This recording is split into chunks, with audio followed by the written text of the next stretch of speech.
실생활에 필요한 법을 쉽게 이해할 수 있도록 전해드리는 찾기 쉬운 생활법령 정보. 오늘도 많은 분들이 궁금해하시는 법률 상식 준비했습니다. 최근 경기 침체가 지속되면서 이직률도 높아지고 이에 따라 실업급여를 신청하는 분들도 많아지고 있다고 하는데요. 가장 어려울 때 무엇보다 큰 힘이 되어줄 실업급여에 대한 모든 것 지금부터 전해드리겠습니다.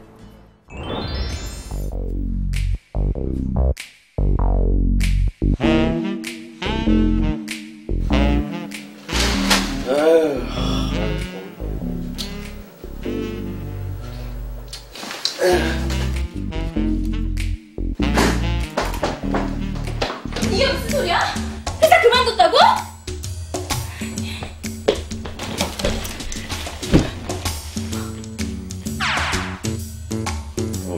그렇게 됐어. 5년 넘게 다닌 회사를 왜 갑자기 그만둔 건데? 도대체 무슨 생각이야? 내 사업하고 싶다 그랬잖아, 옛날부터. 회사 때려치고 본격적으로 준비할 거야. 그럼 당장 뭐 먹고 살 건데? 당장 생활비는 어떻게 할 거냐고? 실업급여 나온다는데 그걸로 써. 언제 나오는데? 뭐야, 나도 모르지. 옆에 김대리는 나왔다던데. 여보! 돈 싫어!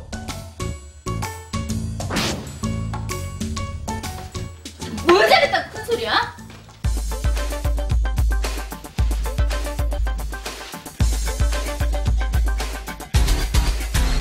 실업급여의 수급 인원이 많아진 건 사실이지만 이 수급 자격을 정확히 알지 못해 혼란스러워하시는 분들 여전히 많으신 것 같은데요. 자영업을 위해서 사표를 낸 사람도 과연 실업급여를 받을 수가 있는 걸까요? 자, 그럼 지금부터 실업급여를 받을 수 있는 사람은 누구이고 또 어떻게 지급되는지 자세하게 알아보겠습니다. 실업급여는 근로의 의사와 능력이 있음에도 불구하고 취업하지 못하고 있는 고용보험 피보험자의 생활에 필요한 급여를 지급해 근로자의 생활 안정과 구직 활동을 촉진하기 위한 제도입니다. 실업급여는 구직급여와 취업촉진수당으로 구분되고 취업촉진수당에는 조기 재취업수당, 직업능력개발수당, 광역구직활동비, 이주비가 있습니다.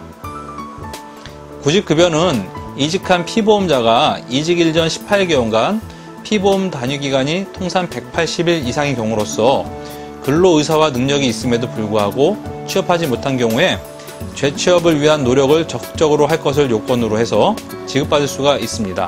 구직급여는 고용보험법에 따로 규정이 있는 경우 이외에는 그 구직급여의 수급자격과 관련된 이직일 다음 날부터 계산하기 시작해서 12개월 이내에 지급됩니다. 12개월의 수습기간 중 질병과 임신, 출산 등의 일정한 사유로 취업할 수 없는 사람이 그 사실을 수급기간에 신고한 경우 취업할 수 없는 기간을 가산하게 되는데요. 이 기간이 4년을 넘을 때에는 4년의 기간의 소정급여 일수를 한도로 하여 구직급여가 지급됩니다.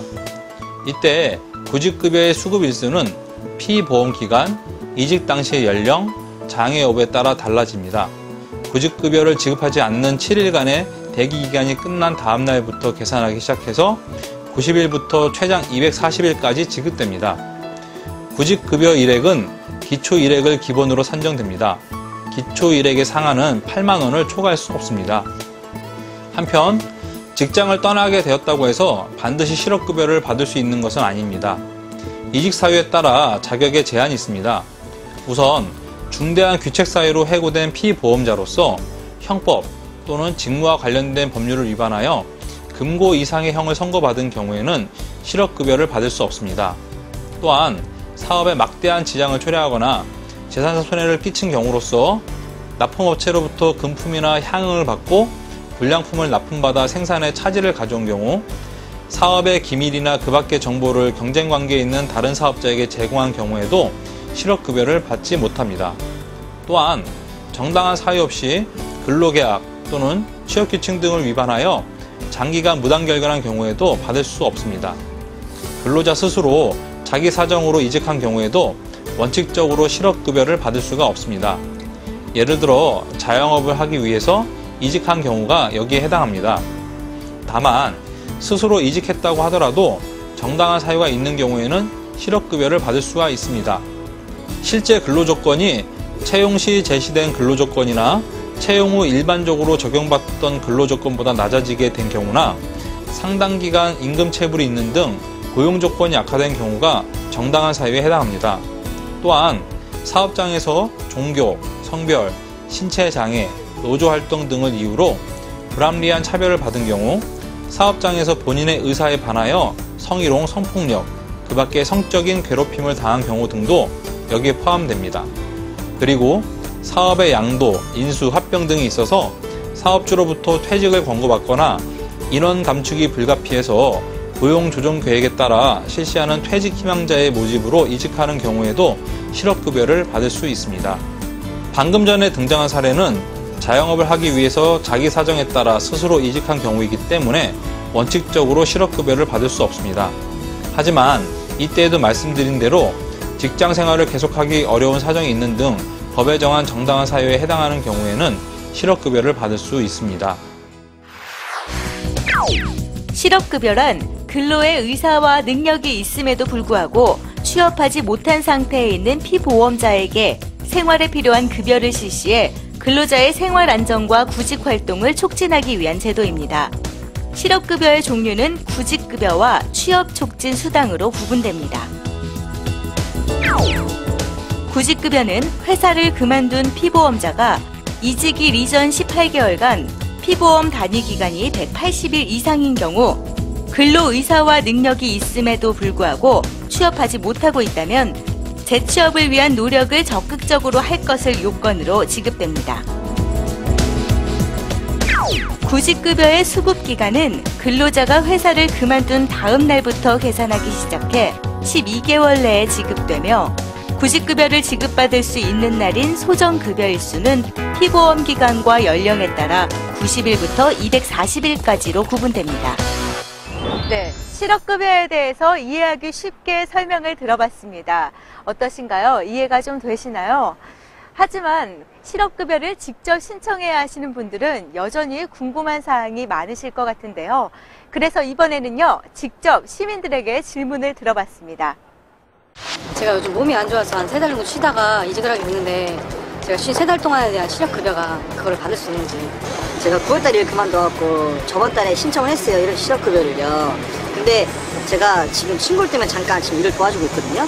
지금 월급을 받은 입장이에요. 실업급여가 나오나요? 실업급여를 받고 있는 상태에서 재취업을 해야 되는데 몸이 아프거나 다쳤을 때 재취업할 수 없는 상태가 되면 그때도 실업급여를 계속 지급받을 수 있는지 그 점입니다. 수급 자격자가 실업에 신고를 한 후 질병, 부상 또는 출산을 이유로 취업이 불가능해지면 실업의 인정을 받지 못하게 되는데요.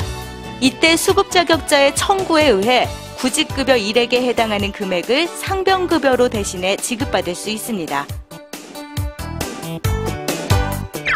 구직급여 외에 지급되는 실업급여로는 수급 자격자가 안정된 직업에 재취직한 경우 지급되는 조기 재취업수당, 직업훈련 등을 받을 경우 지급되는 직업능력개발수당, 광범위한 지역에 걸쳐 구직활동을 한 경우 지급되는 광역구직활동비, 취업을 위해 주거를 이전한 경우 지급되는 이주비 등이 있습니다.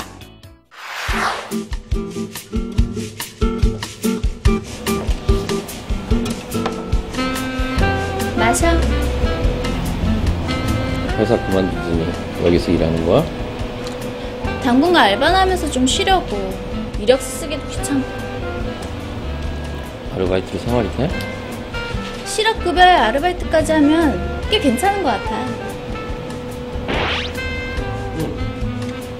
실업급여 받으면서 아르바이트 해도 돼?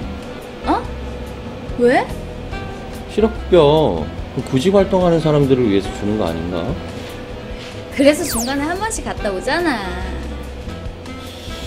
아닌데 그거 아르바이트도 신고해야 될걸? 그래?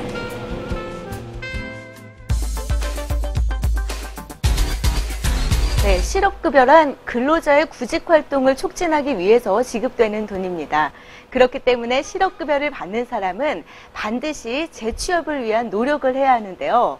또한 실업 인정 대상 기간 중 아르바이트 등의 근로활동을 할 경우에 반드시 그 절차를 밟아야 한다고 합니다. 과연 실업급여를 받기 위해선 우리가 어떻게 해야 할까요? 지금부터 알아보겠습니다. 실업급여 지급 절차는 실업의 신고, 수급 자격의 인정, 실업의 인정, 구직급여의 지급 순으로 나누어 볼 수 있습니다. 우선 실업의 신고란 구직 등록 및 수급 자격 인정 신청을 하는 것을 말합니다. 구직급여를 받으려는 사람은 이직 후 지체 없이 직업안정기관에 출석해서 구직 신청을 해야 합니다. 또한 수급 자격 인정 신청서를 거주지 관할 직업안정기관에 제출해야 합니다. 다음으로 구직급여를 받기 위해서는 수급 자격의 인정을 받아야 합니다. 수급 자격의 인정은 직업안정기관의 장으로부터 받도록 되어 있습니다. 만일 수급 자격 인정 신청서를 제출한 사람이 구직급여의 수급 자격이 인정되지 않는 경우 이의가 있는 사람은 확인 또는 처분이 있으면 안날로부터 90일 이내에 직업안정기관을 거쳐 고용보험심사관에게 심사를 청구할 수 있습니다. 또한 이 결정에 이의가 있는 경우에도 심사에 대한 결정 청구가 있음을 안날로부터 90일 내에 재심사 청구를 할 수 있습니다. 다음 절차는 실업의 인정입니다. 실업의 인정을 받으려는 수급 자격자는 실업의 신고를 한 날로부터 계산하여 1주부터 4주의 범위에서 직업안정기관의 장이 지정한 날에 출석해서 재취업을 위한 노력을 하였음을 신고해야 합니다. 구직급여는 수급 자격자가 실업한 상태에 있는 날 중에서 실업의 인정을 받은 날에 대해서만 지급받을 수 있습니다. 실업급여를 받다가 취업하였거나 근로소득이 발생할 때에는 반드시 신고해야 합니다. 여기서 취업을 했다는 의미는 1개월간의 소정 근로시간을 60시간 이상으로 정하고 근로를 제공하는 경우, 생업을 목적으로 3개월 이상 계속하여 근로를 제공하는 경우, 일용근로자로서 근로를 제공하는 경우, 근로 제공의 대가로 임금 등 어떠한 명칭으로든지 노동부 장관이 정하는 금액 이상을 수령하는 경우, 세법에 따라 사업자 등록을 한 경우 등을 말합니다. 직업안정기관의 장은 필요하다고 인정하면 수급 자격자의 실업 인정 대상 기간 중에 근로 제공 사실에 대해 조사할 수 있습니다. 실업 인정 대상 기간 중에 근로를 제공한 사실을 실업 인정을 신청할 때 신고하지 않거나 사실과 다르게 신고한 경우 그 실업 인정 대상 기간에 한하여 구직급여를 지급하지 않습니다. 또한 거짓이나 그 밖의 부정한 방법으로 실업급여 등을 받은 자는 1년 이하의 징역 또는 300만 원 이하의 벌금에 처해지므로 주의를 요합니다. 방금 전 사례처럼 아르바이트를 한 경우에는 실업급여를 받을 수 없습니다. 실업급여를 받다가 취업을 하게 되면 취업한 날은 실업급여를 받을 수 없고 취업하지 못한 날에 대해서만 실업급여가 지급됩니다. 일정한 경우에는 구직급여를 연장해서 받을 수 있습니다. 이것을 연장급여라고 합니다. 연장급여의 종류에는 훈련 연장급여, 개별 연장급여, 특별 연장급여가 있습니다.